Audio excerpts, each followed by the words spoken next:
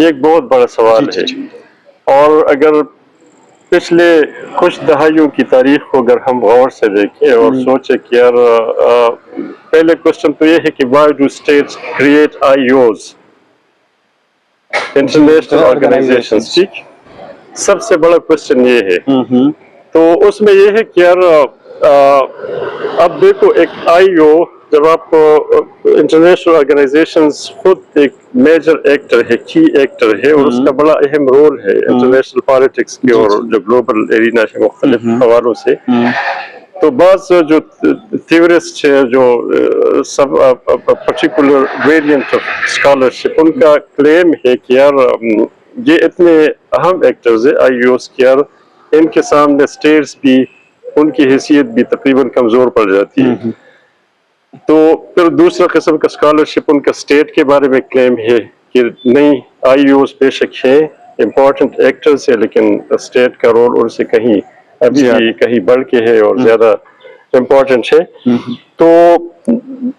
Status نے IOs کا پہلا تو سوال یہ ہے کہ یار اگر اسٹیٹ یہ سمجھتا ہے کہ یار انٹرنیشنل لیول پہ IOs ان کی جگہ لیں گے, تو پھر سوال یہ ہے کہ اسٹیٹس نے ان کو کریٹ کیوں کیا. تو اس کے بہت سارے ریزنس ہیں اور ایکسپلینیشنز اباؤنڈ. تو ان میں سے ایک یہ ہے کہ یار اکیلے ایک اسٹیٹ, بعض مسئلے ڈومیسٹک ہے نا, ان کو ڈومیسٹکلی ہم ان کو ایڈریس کر سکتے ہیں, لیکن بعض گلوبل ایشوز ہیں جن کو کوئی بھی ایک اسٹیٹ چاہے وہ بڑا کیپیسیٹیڈ اور اس کے پاس ہر قسم کے پرسنل اور ریسورسز ہوں, وہ اس کو حل یا ایڈریس نہیں کر سکتا ہے گلوبل لیول پہ. جیسے انوائرمنٹ ایک بہت بڑا ایشو ہے, تو اسی طرح سیکیورٹی ایک بہت بڑا ایشو ہے. اور میرے خیال میں UN کا پلیٹ فارم اور خاص کر سیکیورٹی کونسل کا پلیٹ فارم ایک ریلیونٹ اور امپورٹنٹ پلیٹ فارم ہے, جہاں پہ جا کے اس قسم کی سیکیورٹی اور وارز اور کنفلکٹ کو سالو یا ایڈریس کرنے کے لیے ایک بہت بہترین پلیٹ فارم ہو سکتا ہے. لیکن ابھی پچھلے کچھ تاریخ کو اگر ہم دیکھیں تو اس میں بڑی حد تک سیکیورٹی کونسل اور بلکہ جتنے بھی UN کے نیچے ذیلی آرگنائزیشنز ہیں, بڑی حد تک ان کو کئی مواقع پہ بڑی ناکامی ہوئی ہے. اور خاص طور پہ ہم اگر عراق وار کو دیکھیں, پھر افغانستان کے اوپر US انویژن اس کو دیکھیں, کرائمیا بالکل اس کو دیکھیں, اور پھر ریسنٹلی جو فلسطین کا ایشو ہے اس میں کتنے the number of resolutions tabled in the Security Council of the region بہت زیادہ, لیکن most of them, almost all of them have been vetoed by the United States of America and its allies such as Britain and France and other countries. تو اب یہ ہے کہ اس کے بارے میں یہی بھی لکھا ہے کہ یار بعض اوقات اسٹیٹس UN یا اس کے جو ذیلی ادارے ہیں جیسے سیکیورٹی کونسل وغیرہ ان کو کریٹ کرتے ہیں, تو ان کے اپنے کوئی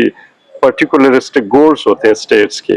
جیسے فارن پالیسی آبجیکٹیوز کو پروموٹ کرنا, اپنے اسپیسیفک آبجیکٹیوز کو. اور یہ تاریخ کو اگر ہم دیکھیں, ویتنام کے اندر US نے کیا, افغانستان کے اندر کیا ہے, عراق کے اندر کیا ہے کہ یار سیکیورٹی کونسل کو ہائی جیک کر کے اور چیزوں کو ویٹو کر کے. تو افغانستان عراق کے اندر تو اس نے UN نے کہا کہ یہ نہیں ہے, ویپنز وہاں پہ موجود نہیں ہے, باوجود اس کے امریکہ نے وہاں پہ چڑھائی کی, پھر بھی چڑھائی کی. تو میرے خیال میں چیزوں کو بہت زیادہ, جیسے شروع میں نے کہا کہ بعض ہمارے اساتذہ کہتے تھے اور ابھی بھی ٹیچرز یہ کوشچن کیا اس کو ریفارم کرنے کی ضرورت ہے. تو جب تک یہ نہ ہو تو یہ جو 5 ملک ہے وہ ساری ڈیسٹنڈ جو تقدیر ہے سب کنٹریز کے ان کے ہاتھوں میں ہوگا, اور پھر ان کے اپنے پرٹیکولرسٹک انٹرسٹ ہیں. جی بالکل یہ درست ہے سر کہ اگر امریکہ کے انٹرسٹ ہے تو رشیا اس کو ویٹو کرے گا, اگر رشیا چائنا کے انٹرسٹ ہے تو امریکہ یا ویسٹ اس کو ویٹو کرے گا. تو یس, the UN really needs to be reformed and particularly its Security Council. سر ایک اور سوال کی طرف جاتا ہوں کہ پاکستان اس ایشو پہ کہاں پہ اسٹینڈ کرتا ہے؟ پاکستان کا تو دیرینہ جو پوائنٹ آف ویو ہے وہ تو یہ ہے کہ فلسطین جو فلسطین اسٹیٹ ہے وہ اسرائیلی ایک آکوپائڈ اسٹیٹ ہے, انہوں نے قبضہ کیا ہوا ہے فلسطینی زمین کے اوپر. لیکن پاکستانی جو پالیسی ہے اس کے اندر اگر ہم دیکھیں پچھلے کچھ سال یا کوئی گیٹنگ بیک ٹو ارلی 2000 تو میرے خیال میں کچھ نہ کچھ ہمیں گریجول ایک چینج ہمیں نظر آتی ہے سٹل، جس کو ہم محسوس کر سکتے ہیں، ٹینجیبل کوئی ہمیں نظر نہیں آ رہا. تو اور اصل میں وہ اس لیے ہے کہ کچھ عرب ملکوں کے اندر یہ سوچ پھل بڑھ رہی ہے کہ یار اس مسئلے کو once and for all settle کرنے کے لیے ضروری ہے کہ یار دو جو اسٹیٹ کا، دو ملکوں کا جو نظریہ ہے کہ یار اسرائیل کی بھی اپنی اسٹیٹ ہو اور پھر فلسطینیوں کی بھی اپنی اسٹیٹ ہو، پھر اس طرح اس مسئلے کو ہمیشہ کے لیے ختم کیا جا سکتا ہے. اور پھر چونکہ مڈل ایسٹ میں یہ سوچ ڈومینیٹ کرتی ہے جو رجیمس ہیں ان کے اندر، اور پھر ان کے ساتھ پاکستان کے بڑے قریبی تعلقات ہیں. اور پاکستانی جو جتنے بھی ملک ہیں پاکستان کی فارن پالیسی کے محور کے طور پہ ان کو ہم دیکھتے ہیں، فائنینشلی بھی ہمیں سپورٹ کرتے ہیں، اکنامکلی اور مورلی بھی ہمارے نا بڑے کلوز لنکس ہیں. تو اس وجہ سے میرے خیال میں پاکستانی جو پالیسی ہے ٹورڈز فلسطین اینڈ اسرائیلی ایشو یا کانفلکٹ، تو ان کے اوپر مڈل ایسٹ کا سایہ ہے ایک قسم کا. اور یہاں پہ سوچ ایک پنپ رہی تھی کہ یار خاص طور پہ عمران خان کے اس میں کہ یار اگر اس طرح ہے تو ان کو تسلیم بھی کیا جا سکتا ہے. اگر عرب ملک جیسے سعودی Arabia if she takes the initiative to accept the Israeli state as well as the Palestine state, دو نظریہ ہے، تو پھر پاکستان کے لیے بھی یعنی میرے خیال میں تو آپشنز اس کے پاس کم رہ جاتے کہ اکیلے تو آپ نہیں، آپ نے ساتھ چلنا ہے. سر اس میں ایک سوال ہے کہ فار ایگزامپل سعودی عربیہ نے اس کو تسلیم کیا اسرائیل کو، پاکستان کے پاس آپشنز کم رہیں گے. ایک امریکہ کی طرف سے پریشر ہوگا، سعودی عرب کی طرف سے پریشر ہوگا، قطر کی طرف سے بھی پریشر ہوگا، اگرچہ کم پریشر ہوگا. اگر پاکستان پریشر میں آ کے پاکستان نے اس کو تسلیم کیا اسرائیل کو، تو آپ کیا یہ نہیں سمجھتے ہیں کہ پاکستان کا جو موقف ہے کشمیر پہ تو وہ بہت زیادہ کمزور پڑ جائے گا؟ کیونکہ وہ بھی ایک آکوپائڈ ٹیریٹری ہے، یہ بھی ایک آکوپائڈ ٹیریٹری ہے. تو ایک طرف آپ نے ایک آکوپائڈ ٹیریٹری کو تسلیم کیا، دوسری طرف آپ ایک آکوپائڈ ٹیریٹری کے لیے وہ آپ اسٹرگل کر رہی ہیں تاکہ اس کو آزادی ہو جائے. اب پاکستان کے لیے یعنی گورنمنٹ لیول پہ تو یہ سوچ پنپ رہی تھی یا شاید ابھی بھی ہے کچھ سرکلز کے اندر، لیکن یہ پاکستانی ایون جو پالیسی میکرز ہیں ان کے لیے it's a hard nut to crack. یہ اتنا آسان نہیں ہے کہ آپ ایون اگر قطر اور سعودی عربیہ اور ممالک بھی اسرائیل کو تسلیم کر لے تو میرے خیال میں پاکستان کے لیے پھر بھی آسان فیصلہ نہیں ہوگا. اس کے اندر جو اسلامسٹ پارٹیز ہیں، پرٹیکولرلی جماعت اسلامی، گروپس ہیں، تو اصل میں ہمارے پاس ڈیٹرمنٹس ہیں نا فارن پالیسی کے، تو وہ اس پہ گلوبل لیول پہ امریکن سے ہم مجبور ہیں یا سعودی عرب اور قطر جیسے ممالک، لیکن لوکل لیول پہ بھی ڈیٹرمنٹس ہیں. اور میرے خیال میں جو لوکل لیول پہ ہے وہ زیادہ ان کو انفلوئنشل ہے، یا وہ ان کا جو اثر ہے پالیسی کے اس حوالے سے وہ کافی روبسٹ اور مضبوط ہوگا، اور پاکستانی اسٹیٹ کے لیے اتنا آسان نہیں ہوگا. باقی کشمیر پہ تو پاکستانی جو موقف ہے وہ تو کافی حد تک ابھی کمزور پڑ گیا ہے، اور خاص طور پہ ریووکیشن آف آرٹیکل 370 اس کے بعد 5 اگست 2019 کے بعد، بالکل، تو اس وقت انہوں نے اسٹینڈ نہیں لیا، اور میرے خیال میں کوئی ایک قسم کی بارگیننگ ہو گئی پاکستانی جو گورنمنٹ ہے اور پھر امریکہ اور بیچ میں اس قسم کا، تو اس پہ ہماری پوزیشن بڑی کمزور ہے. اور اب وہ بات کہ یار کوئی جو اقوام متحدہ کی UN کی جو ریزولوشن ہے تو وہ بھی کافی حد تک ابھی اگر ہم اس کو کہیں بھی یا سوچے بھی کہ یار UN کے جو ریزولوشن ہے اس کو آپ اپلائی کر دیں تو اس میں بھی ہمارا نقصان ہے، کیونکہ ریسنٹلی ہم نے دیکھا تو لوگ کچھ میرے خیال میں زیادہ ان کا جو ٹینڈنسی ہے جو they are tilted towards India, not India, but they would prefer to establish, they would try for the establishment of an independent state.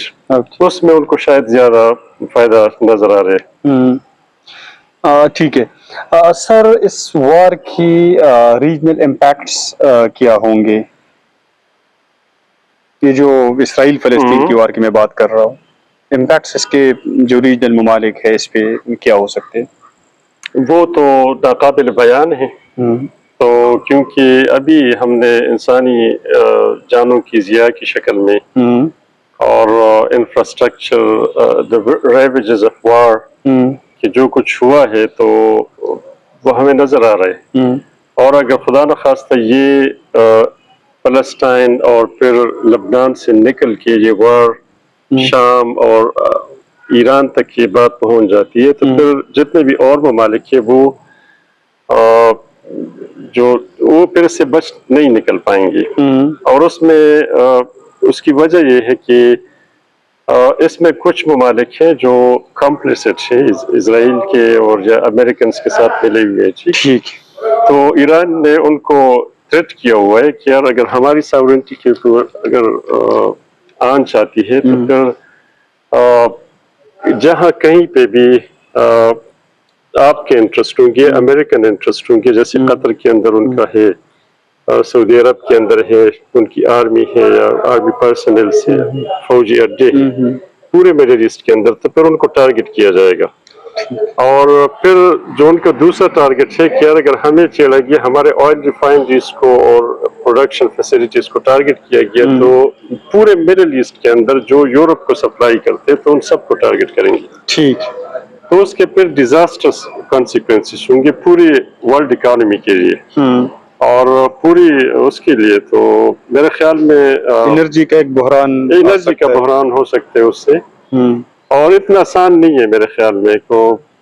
بہت زیادہ نا ان کو سوچنا پڑے گا کہ یار اگر اس طرح کرتے، کیونکہ ابھی میرے خیال میں جو ایران کا پاسچر ہے تو اس کے پیچھے بھی ان کی کوئی اسٹرینتھ ہے،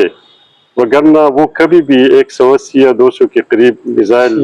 سننے میں یہ آ رہا ہے کہ چائنا یا خصوصاً رشیا امریکہ اس کو ایران کو بیک کر رہا ہے اس وار میں. اوپنلی وہ تو ڈپلومیٹکلی تو بالکل اوپنلی کر رہا ہے اور ویسے بھی کر رہے کیونکہ ان کے ایکسپرٹس آئے تھے. یہ جو ہانیہ کو شہید کیا گیا، اسماعیل ہانیہ کو، اور اس کے بعد جب انہوں نے ان کے انٹینشنز انہوں نے ظاہر کی کہ یار اس کا ہم بدلہ لیں گے، تو پھر میرے خیال میں اسی وقت سے انہوں نے شاید تیاری پکڑنا شروع کی تھی ایران والوں نے. اور اس دوران میں پر کچھ رشینز بھی آئے اور کچھ یہ جو S-400 یا S-300 اس قسم کے کچھ سسٹم وغیرہ بھی انہوں نے ڈپلائی کیے. اور اسی طرح ان کا بھی یوکرائن وار کے حوالے سے ایران کا ان کے ساتھ چل رہے cooperation in terms of exchange of missiles وغیرہ، ڈرونز، شہید ان کو دیے ہوئے. تو ایک دوسرے کے ٹیکنیکلی اور جو اسٹریٹجیکلی نا ایک دوسرے کے لیے بڑے اہم ہیں. ٹھیک. سر اس وار کا پاکستان پہ کیا امپیکٹ ہو سکتا ہے؟ کیونکہ پاکستان اگر یہ وار ایران تک پھیل جاتا ہے یا انرجی کا بحران آتا ہے تو پاکستان obviously اس سے متاثر ہوگا. اس انرجی بحران کے علاوہ ایران کی طرف سے ریفیوجیز بھی تو آ سکتے ہیں اگر وہاں پہ وار پھیلتا ہے، بارڈر ہے ہمارا ان کے ساتھ. تو اس کے علاوہ پاکستان کے لیے کوئی اور خطرات ہو سکتے ہیں اس وار سے؟ دیکھو، سب سے جو بنیادی چیز ہے وہ یہ ہے کہ اگر آپ کے پڑوس پہ آگ لگی ہو تو یہ آگ آپ کے گھر تک پہنچ سکتی ہے. اور جس طرح دوسرے گھر کو جلا کے راکھ کر دیتی ہے تو یہ عین ممکن ہے کہ آپ کے دوسرے کے گھر میں لگی ہوئی آگ آپ کے گھر تک آ کے پھر آپ کے گھر کو بھی جلا دے. تو اس کے تو امپلیکیشنز ہو سکتے ہیں. اور جو سب سے جو بڑا خطرہ ہے وہ یہ ہے کہ چونکہ ہمارے ہاں ریلیجس جو ملیٹنسی اور یہ بڑے عروج پہ ہے، اور جہاں کہیں پہ بھی یعنی اسلام اور پھر جو ادر فورسز ہیں، جو فورسز ان کی بات آ جاتی ہے تو پھر اس قسم کے نان اسٹیٹ ایکٹرز جو ملیٹنٹس ہیں وہ آرگنائز اور ری آرگنائز ہونا شروع ہو جاتے ہیں. اور جیسے امریکنز لڑ رہے تھے ادھر افغانستان کے اندر، تو پاکستان کے اندر سارے لوگوں کے جذبات تھے کہ یار یہ انہوں نے انویڈ کیا ہے اور ظلم ہو رہا ہے، تو اسی طرح کے جذبات ادھر بھی بڑک اٹھیں گے. ہاں جیسا کہ ایران عراق وار کے درمیان یہاں یہ پہ جو ملیٹنسی ہے میرے خیال میں تو یہ اور بھی بڑھے گی،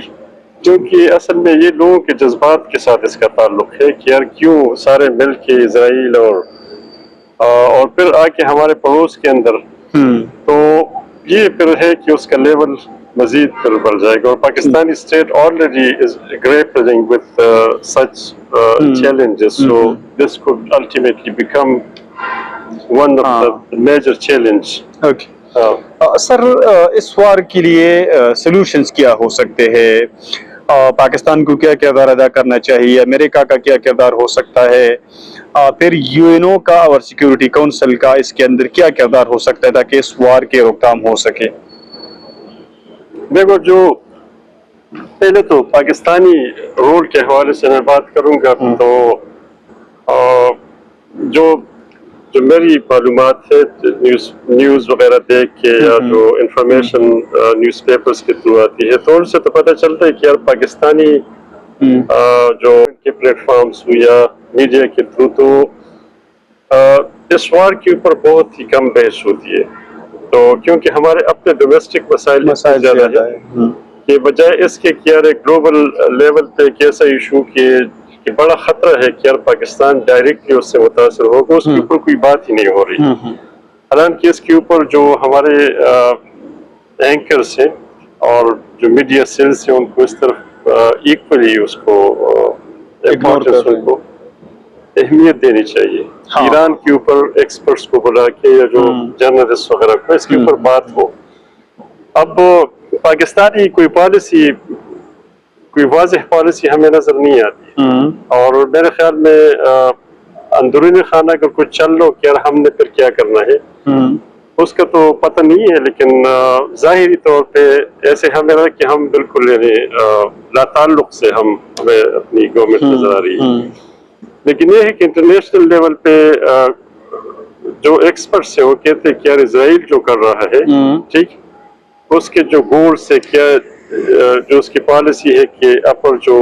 ان کا لیڈرشپ ہے اس کو ختم کر کے اور پھر ماس مرڈر یعنی لوگوں کو بڑی تعداد پہ قتل کر کے تو آپ اپنے آبجیکٹیوز کو حاصل کر لیں گے اس طرح، تو وہ بھی کہتے کہ یہ ناممکن ہے. اور اگر یہ ممکن ہوتا تو یہ فلسطین میں کر دیتے، ادھر ابھی بھی لگے ہوئے، ان کو تو قابو نہیں کیا حماس والوں کو، ادھر آ کے لبنان کے اندر گھس گئے.